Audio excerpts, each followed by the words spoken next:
Laboratório de Física Moderna da UTFPR, e o Alan vai mostrar uma experiência pra gente.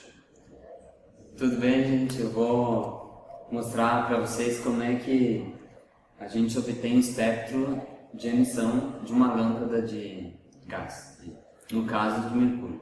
Beleza, então vamos ver aqui então. Então, aqui do meu lado eu tenho um aparato experimental que a gente utiliza para obter as linhas espectrais da lâmpada de mercúrio, e eu vou agora detalhar para vocês um pouco mais como funciona essa experiência. Aqui a gente tem a lâmpada de mercúrio dentro desse bulbo, digamos assim. Aqui tem uma fenda, aqui nós temos uma lente convergente, uma grade de difração e uma outra lente. Bom, então a luz que sai aqui da lâmpada, ela está totalmente dispersa, então eu pego só um pedacinho dela utilizando essa fenda. Essa fenda eu vou colocar exatamente na distância focal dessa lente.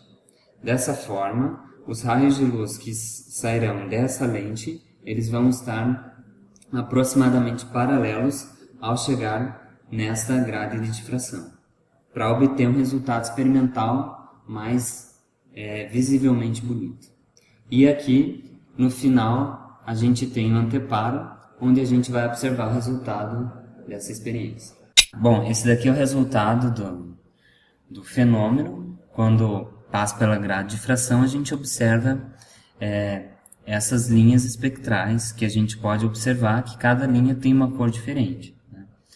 Então, aqui no meio, a gente observa uma tonalidade mais branca. Essa é a cor da lâmpada de mercúrio mesmo. Ou seja, quando todas as cores estão sobrepostas aqui, bem no meio. Então, à medida que elas se afastam, elas vão se separando, e esse é justamente o objetivo do uso da grade de difração, para separar as cores. Então a gente observa que essa luz branca, na verdade, ela é composta de outras cores. Aqui no caso, a gente observa um azul, né, um verde, um laranja, né? E se a gente apagar a luz, a gente observa esse efeito melhor, né? Então aqui também a gente vê que tem um pouco de vermelho, né? E a gente vê que as cores, esse é o espectro do mercúrio utilizando essa grade de difração. Só para criar um efeito visual mais legal, eu vou tirar esse nosso aparato e colocar uma folha sulfite, certo? Então, daí aqui, como eu afastei a distância, afastei o aparato, fica mais legal de ver, visualmente falando, né? Aqui a gente consegue ver agora que tem mais de um azul, né? Eu consigo ver aqui 3, ou a quarta está apagada, consigo ver 3 azuis, né? Ali 2 verdes, um laranja, né? Um pouco de vermelho. E aqui começam a se repetir as cores novamente, ó, que a gente chama, essa parte que começa a repetir, a gente chama de segunda ordem, né? E pode observar também que aqui, ó, deste azul para este verde possui uma distância. Agora, se a gente pegar a segunda ordem, deste azul para este verde, a distância está maior. Então, à medida que a gente aumenta a ordem, as distâncias entre as cores ficam maiores, ou seja, a gente começa a separar mais o espectro. Bom, a gente viu as cores se separando ali, mas qual a finalidade desse experimento e para que ele serve? Então, o que é interessante é que cada elemento possui um espectro diferente. Então, o hidrogênio vai ter um espectro diferente. Se a gente pegar sódio, neônio, enfim, eles vão apresentar as linhas espectrais diferentes, né? E a utilidade desse experimento é que, se eu obtenho o espectro de alguma substância, eu consigo saber do que ela é feita. Então, uma aplicação na astronomia é que os astrônomos conseguem saber do que as estrelas são feitas, né? Essa é uma das maneiras de saber a composição de algumas coisas. Outra coisa interessante é que você pode incidir uma radiação, que nada mais é do que uma luz, né? Você pode incidir sobre um objeto e saber do que ele é feito. Pode até ser um sólido mesmo. Por exemplo, se você pega se você quer saber se você tem um anel se realmente o anel é de ouro, você pode pegar esse anel, incidir raio-x em cima dele, pegar um detector e ver qual é o espectro que ele está reirradiando. E daí você consegue ver se vai ter ouro ali. Entendeu? Legal. Você falou que você usou uma lâmpada de mercúrio, né? Certo. E falou que dava para usar outras lâmpadas. Mas assim, como é que a luz é gerada com mercúrio, por exemplo? Ok, então, isso daqui que a gente tem aqui dentro é mercúrio, mas ele está em gás. Tá? Então é gás de mercúrio que tem aqui dentro. É a mesma coisa de uma lâmpada fluorescente, aquelas compridas que a gente usa em casa, tá? Ou que a gente vê nas escolas, enfim. O que acontece ali é que a gente aplica uma diferença de tensão, uma diferença de potencial entre as duas extremidades da lâmpada e você fornece energia para aquele gás.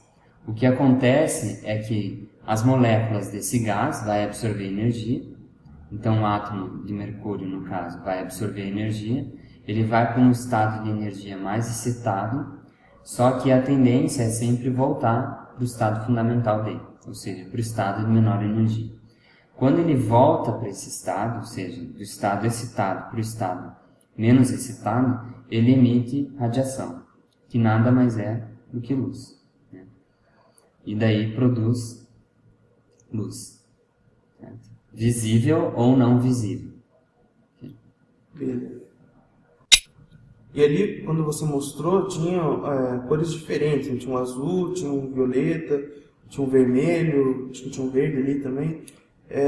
O que diferencia cada cor? Então, vamos pensar na luz como sendo uma onda eletromagnética, ok? Então, existem algumas características da onda eletromagnética, que é o caso da frequência, do comprimento de onda e também da amplitude. Okay? O que caracteriza uma cor da outra, ou um vermelho de um outro vermelho, ou um azul de um azul um azul diferente, é o comprimento de onda, ou a frequência.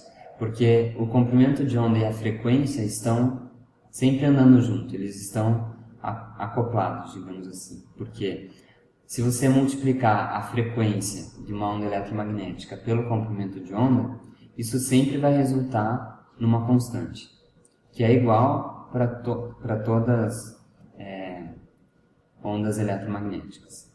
Então, à medida que você aumenta o comprimento de onda, você diminui a frequência e vice-versa.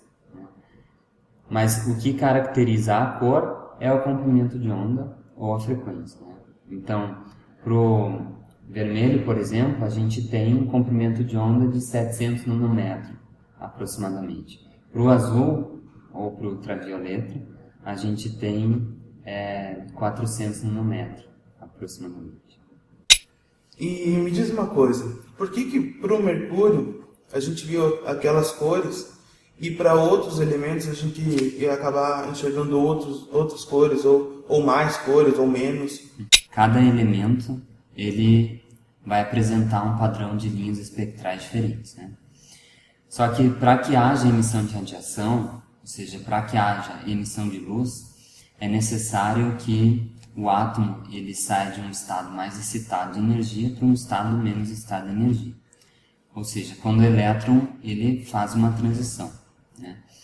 Aí você tem emissão de radiação. O que acontece é que se você pegar, por exemplo, o hidrogênio que tem só um elétron, existe uma certa quantidade de transições possíveis para aquele elétron, que é menor do que se você pegar um átomo mais complicado, com mais elétrons, por caso do hélio, por exemplo. O hélio tem 2 elétrons, então o número de transições possíveis para o átomo para o átomo de hélio é maior do que para o átomo de hidrogênio. Então você vai ver mais linhas no espectro do hélio do que para o espectro do hidrogênio, né? A mesma coisa acontece para o neônio e para o mercúrio, que é o que a gente está fazendo aqui. O neônio ele tem 10 elétrons, então você vai ver que tem muito mais linhas do que o espectro de hidrogênio e do hélio, né? E o mercúrio tem 80 elétrons, então vai ter mais linhas ainda, né? Então esse é o motivo, a complexidade do átomo, né, aumenta também a complexidade do espectro. E por que a gente não viu tantas linhas ali se o mercúrio tem tantos elétrons? Ah, tá. Então, aqui na verdade é uma questão experimental, né? Teria que ajustar um pouco melhor o experimento e também por causa da grade de difração, né? Se você tem uma grade de difração mais poderosa, ou seja, que ela consegue separar mais uma linha da outra, aí você consegue ver mais linhas, né? Então, se você procurar na internet, você vai ver uma referência melhor. Então, resumindo, isso daí é praticamente a mesma coisa que tem naquela capa do CD do Pink Floyd lá? Podemos dizer que sim. Lá a gente tem um prisma, né? Uma luz branca que passa pelo prisma e se separa ali no arco-íris, né? Aquilo a gente chama de decomposição da luz por um prisma, né? Na verdade, quem fez isso pela primeira vez foi Newton, que decompôs a luz branca, a luz do Sol, com a ajuda de um prisma. E aqui a gente está fazendo a mesma coisa, né? A gente pega uma luz que é composta de vários comprimentos de onda, né? Ou seja, várias cores, e a gente abre essa luz e separa em várias linhas. E aí a gente consegue ver o azul, o verde, o vermelho, o laranja, enfim, né? Lá é a mesma coisa. A diferença é que o poder de separação do prisma ele é muito menor do que a grade de difração, né? Então a grade de difração ela consegue separar bastante as linhas, coisa que o prisma não faz, né? Além disso, lá na capa do Pink Floyd, também o que o Newton fez, é que ele pegou um espectro de luz que na verdade é contínuo. Aqui, por ser específico do mercúrio e das lâmpadas de gases, a gente consegue ver as linhas bem separadas, né? O que acontece se você pegar a luz do Sol é que ela vai apresentar um caráter bem mais contínuo. Como assim? Contínuo significa que você vai, se você pegar um anteparo e projetar o experimento, você vai ver na folha toda borrada, a folha toda borrada vendo um arco-íris mesmo. Ah, beleza. Bom, pessoal, é mais ou menos isso que o Alan tinha para mostrar pra gente. Quero agradecer aqui por ele ter disponibilizado esse tempo pra gente fazer esse vídeo. Se você quiser fazer alguma consideração final. Então é isso aí, estudem bastante. E física é muito bom, é muito legal a física. E quando você faz isso com as próprias mãos, é muito mais emocionante. Mas biologia é mais legal. Não, física é mais legal. Valeu.